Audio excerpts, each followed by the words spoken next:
So today I'd like to give you 3 foods you can remove if you have inflammation or you're dealing with inflammation, whether that's from an injury or an autoimmune condition. Really, any type of inflammation that we see could be eczema, Hashimoto's, Crohn's disease, irritable bowel syndrome.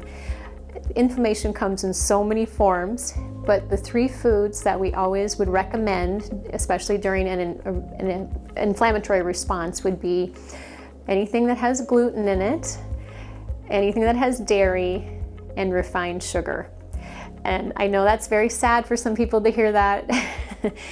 It can be, but really those food groups of dairy could be, you can just put wheat under that category if you like for gluten, but glutinous grains and refined sugar are really 3 of our categories that cause the most inflammation in the body. In particular, when I see someone who has eczema, very often this is from a dairy sensitivity and the inability of the body to break down those proteins from dairy that are trying to escape out of the skin.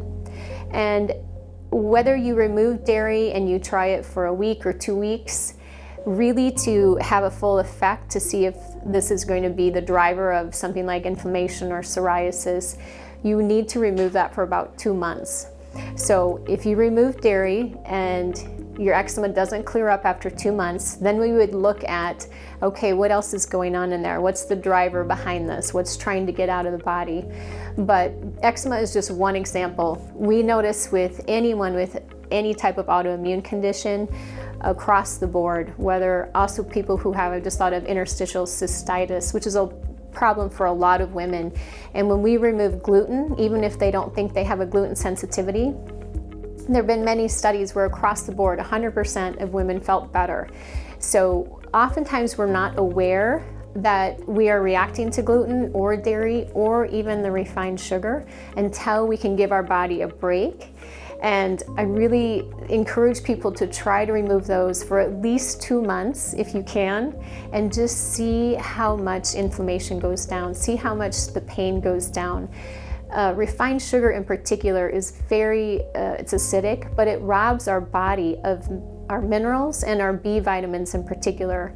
So people often think, oh, it's not that bad, but it actually does cause a lot of problems in the body and moves us towards trying to have an acidic pH in the blood, which we don't want that.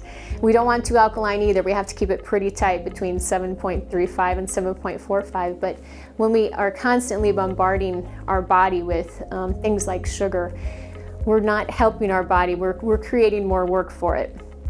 So anyway, those are my quick tips when you have inflammation and you just aren't having relief, whether that's back pain, joint pain, headaches, brain fog.